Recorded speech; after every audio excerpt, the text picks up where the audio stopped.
বাপ জানি দোয়া করে গেছে, এর লেগা আমি এত টাকার মালিক। জীবনে কখনো বাপের লোকে বেইমানি করবেন না। তোকে তুমি কিছু দিয়ে যেতে পারি না রে, কিচ্ছু না। আব্বা এসব কেন বলতেছেন? কি বলতেছেন এসব?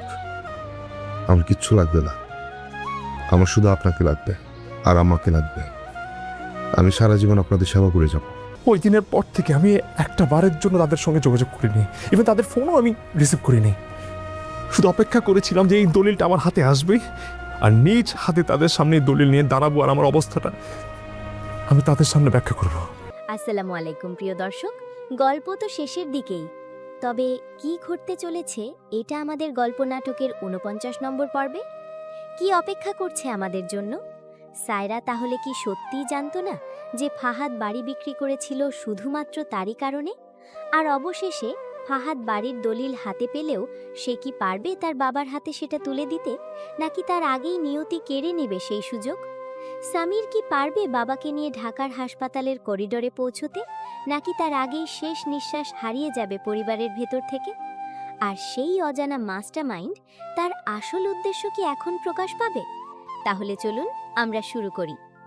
গ্রামের সেই শান্ত সকালটা হঠাৎ করেই ভেঙে যায় এক অস্বাভাবিক চিৎকারে। সামিরের বাবা হঠাৎ করে অস্থির হয়ে ওঠেন। তার চোখে এক অদ্ভুত ভয় আর বিভ্রান্তি। তিনি যেন বাস্তব আর অতীতের মাঝখানে আটকে গেছেন। ভুলভাল কথা বলতে থাকেন, কখনো পুরনো দিনের স্মৃতি, কখনো অজানা আতঙ্ক। চারপাশে সবাই ছুটে আসে, কিন্তু কেউ বুঝতে পারে না ঠিক কী হচ্ছে। এরপর হঠাৎ করেই তিনি সামিরের হাত শক্ত করে ধরে ফেলেন। তার কাঁপা কণ্ঠে একটাই কথা, ফাহাদকে একবার দেখতে চান। সেই অনুরোধে নেই কোনো রাগ, নেই অভিযোগ, আছে শুধু একজন বাবার শেষ আকুতি। এই দৃশ্য সামিরকে ভিতর থেকে নাড়িয়ে দেয়। সে বুঝতে পারে এই মুহূর্তটা আর ফিরে আসবে না। এইদিকে পরিস্থিতি দ্রুত খারাপ হতে থাকে। একসময় তার বাবা হঠাৎ করেই অজ্ঞান হয়ে পড়েন। চারপাশে চিৎকার, কান্না, দৌড়ঝাঁপ সবকিছু একসাথে মিশে যায়। সামির আর এক মুহূর্ত দেরি না করে সিদ্ধান্ত নেয় ঢাকায় যেতে হবে এক্ষুনি। অন্যদিকে শহরে ফাহাদ নিজের জীবনের সবচেয়ে বড় সিদ্ধান্ত নেয়। সে তার ব্যবসার শেয়ার বিক্রি করতে শুরু করে, সবকিছু ঝুঁকিতে ফেলে শুধু সেই বাড়ির দলিল ফেরত পাওয়ার জন্য। তার চোখে এখন শুধু একটাই লক্ষ্য, বাবার সামনে দাঁড়িয়ে সব ঠিক করা। এর মাঝেই হঠাৎ করেই তার কাছে খবর পৌঁছায় তার বাবা গুরুতর অসুস্থ। এই খবর তাকে ভিতর থেকে কাঁপিয়ে দেয়।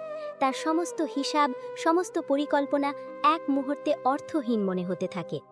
আরেকদিকে সায়রাও এই খবর পায়, আর সেই মুহূর্তে তার চারপাশের পৃথিবী যেন থেমে যায়। তার চোখের সামনে ভেসে ওঠে সেই অফিসের দিন, তার কথাগুলো, তার চাপ, তার অহংকার। আর সে ধীরে ধীরে বুঝতে শুরু করে এই পুরো বিপর্যয়ের সূচনা কোথায় হয়েছিল। কিন্তু গল্প এখানেই শেষ নয়, কারণ এই সব কিছু আড়ালে যে অদৃশ্য শক্তি এতদিন কাজ করছিল, তার উপস্থিতিও ধীরে ধীরে সামনে আসতে শুরু করে। হঠাৎ করেই গ্রামের সেই বাড়ি থেকে ঢাকার উদ্দেশ্যে যাত্রা শুরু হয়, কিন্তু সেই যাত্রা যেন শুধু দূরত্ব পাড়ি দেওয়া নয়, বরং সময়ের সাথে এক মরিয়া লড়াই। এরপর গাড়ির ভেতরে সামির তার বাবার নিস্তব্ধ শরীরকে ধরে রাখে। মাঝে মাঝে তিনি অচেতন অবস্থাতেই কিছু বলতে চান, কিছু নাম উচ্চারণ করেন, আর সেই নামগুলোর মাঝে বারবার ফিরে আসে ফাহাদের নাম, যেন তার সমস্ত অপেক্ষা এখন এক জায়গায় এসে থেমে আছে। এইদিকে মেহেরিন আর পরিবারের অন্যরা কান্না চেপে রাখার চেষ্টা করে, কারণ তারা জানে এই মুহূর্তে ভেঙে পড়লে চলবে না। কিন্তু তাদের চোখে স্পষ্ট তারা ভয় পাচ্ছে, খুব ভয়। কিন্তু তার উদ্দেশ্য এখনও পুরোপুরি পরিষ্কার নয়। ঠিক তখনই যখন সবাই নিজেদের লড়াইয়ে ব্যস্ত, সময় যেন আরও দ্রুত ফুরিয়ে যেতে থাকে, যেন প্রতিটি সেকেন্ড কাউন্টডাউন হয়ে দাঁড়িয়েছে। এরপর সামির তার বাবার মুখের দিকে তাকিয়ে বুঝতে পারে এই লড়াইটা আর বেশিক্ষণ চলবে না। মাঝে মাঝে তার বাবার ঠোঁট কাঁপে, যেন কিছু বলতে চান, কিন্তু শব্দগুলো আর বের হয় না। সেই অপ্রকাশিত কথাগুলোই যেন সবচেয়ে ভারী হয়ে ওঠে। এইদিকে গাড়ির গতি বাড়ানো হয়। রাস্তার প্রতিটি বাঁক, প্রতিটি জ্যাম যেন শত্রু হয়ে দাঁড়ায়। মেহেরিন তার পাশে বসে সবকিছু সামলানোর চেষ্টা করে, কিন্তু তার চোখে স্পষ্ট আতঙ্ক। এই যাত্রা কি শেষ গন্তব্যে পৌঁছতে পারবে? অন্যদিকে শহরের অন্য প্রান্তে ফাহাদ সবকিছু ছেড়ে ছুটে চলেছে।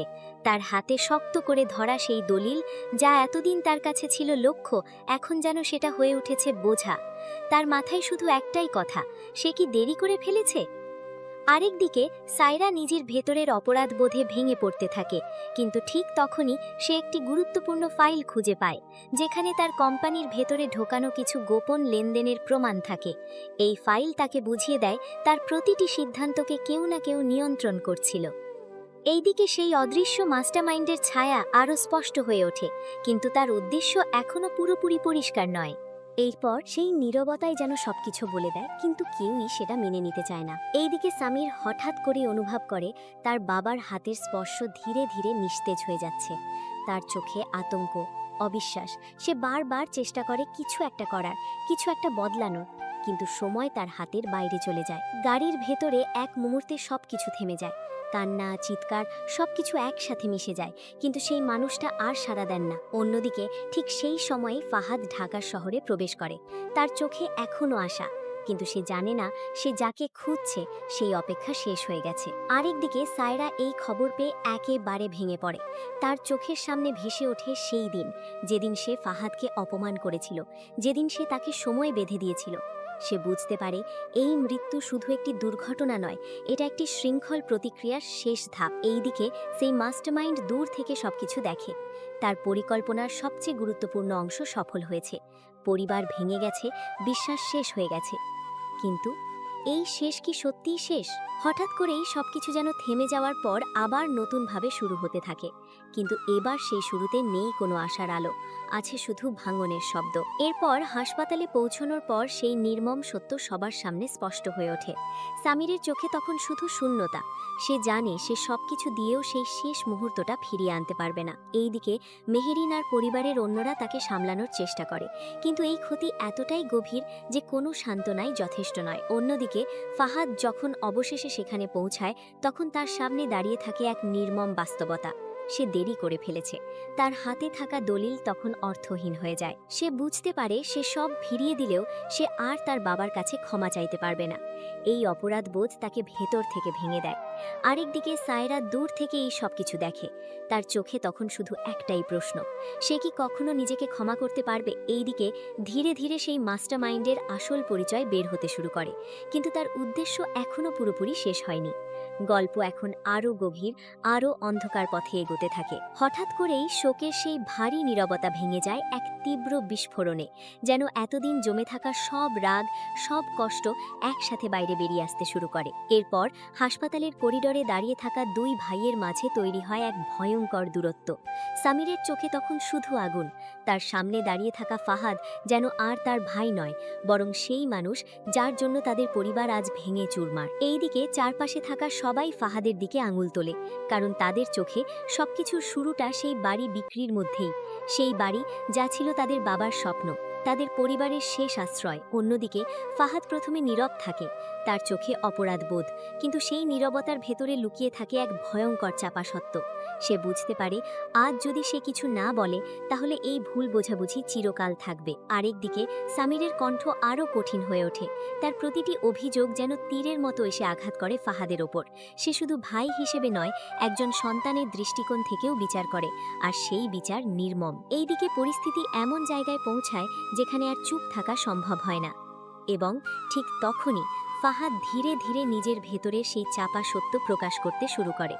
গল্প এক নতুন মোড়ে ঢুকে পড়ে। এরপর ফাহাদের বলা প্রতিটি শব্দ যেন পুরো পরিবেশকে থামিয়ে দেয়, যেন সবাই হঠাৎ করে শুনতে বাধ্য হয় সেই গল্প যা এতদিন আড়ালে ছিল। এইদিকে সে ধীরে ধীরে সেই দিনের কথা তুলে ধরে, যেদিন তার ওপর চাপ তৈরি হয়েছিল, যেদিন তার সম্মান ভেঙে পড়েছিল সবার সামনে। সেই অপমান, সেই সময়সীমা, সবকিছু মিলিয়ে তাকে এমন এক অবস্থায় ঠেলে দিয়েছিল যেখানে তার কাছে আর কোনো পথ খোলা ছিল না। অন্যদিকে সে বোঝাতে শুরু করে বাড়ি বিক্রি করা তার ইচ্ছা ছিল না, বরং ছিল একটি বাধ্যতা। সে জানায় সে সবকিছু ঠিক করার পরিকল্পনা করেছিল। সে চেয়েছিল সময় নিয়ে সব ফিরিয়ে আনতে। এইদিকে তার কণ্ঠে কোনো অজুহাত নেই, আছে শুধু ভাঙা স্বীকারোক্তি। আর সেই স্বীকারোক্তি শুনে সবাই ধীরে ধীরে নীরব হয়ে যায়। আরেকদিকে সামিরের চোখে তখন দ্বিধা।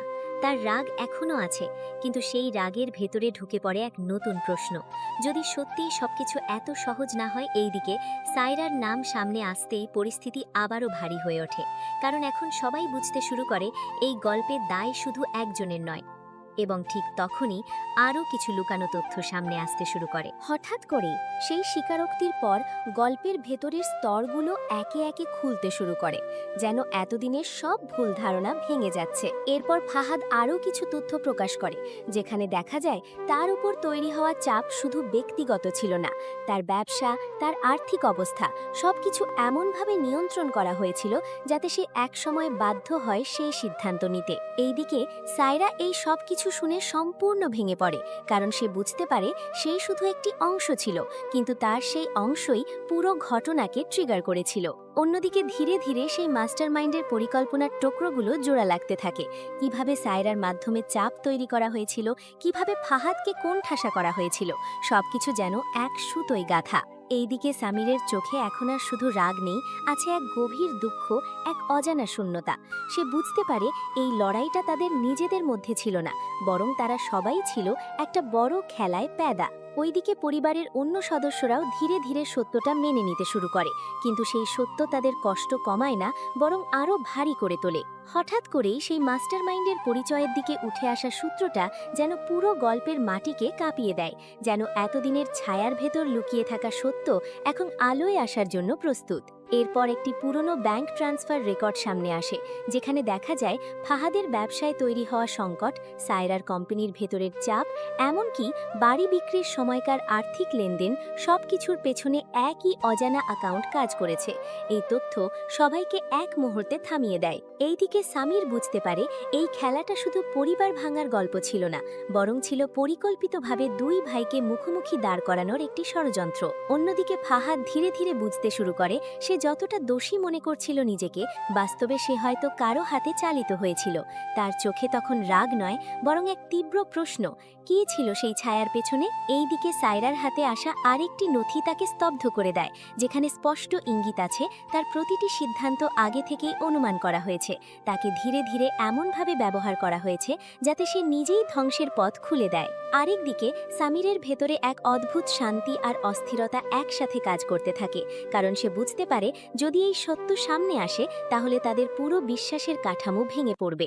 এরপর হাসপাতালের সেই ভারী পরিবেশের মধ্যেই একটি নতুন অস্থিরতা ছড়িয়ে পড়ে, যেন এখনও কিছু একটা অসম্পূর্ণ রয়ে গেছে। এইদিকে সামির আর ফাহাদের মাঝে থাকা তর্ক ধীরে ধীরে থেমে গেলেও সেই নীরবতা এখন আরও ভয়ঙ্কর হয়ে উঠেছে, কারণ তারা দুজনেই বুঝতে পারছে তাদের মধ্যে কোনো একজন সত্য বললেও সেই সত্য এখন আর সহজে গ্রহণযোগ্য নয়। অন্যদিকে ফাহাদ এক মুহূর্তে সবকিছু থামিয়ে দেয়। সে সিদ্ধান্ত নেয় এবার পুরো সত্য সবাইকে জানাতেই হবে, কোনো অর্ধেক নয়, কোনো আড়াল নয়। এইদিকে সে ধীরে ধীরে সেই দিনের সম্পূর্ণ ঘটনা খুলে বলতে থাকে, কিভাবে চাপ তৈরি হয়েছিল, কিভাবে তাকে কোণঠাসা করা হয়েছিল, আর কিভাবে সে শেষ পর্যন্ত ভুল সিদ্ধান্ত নিতে বাধ্য হয়ে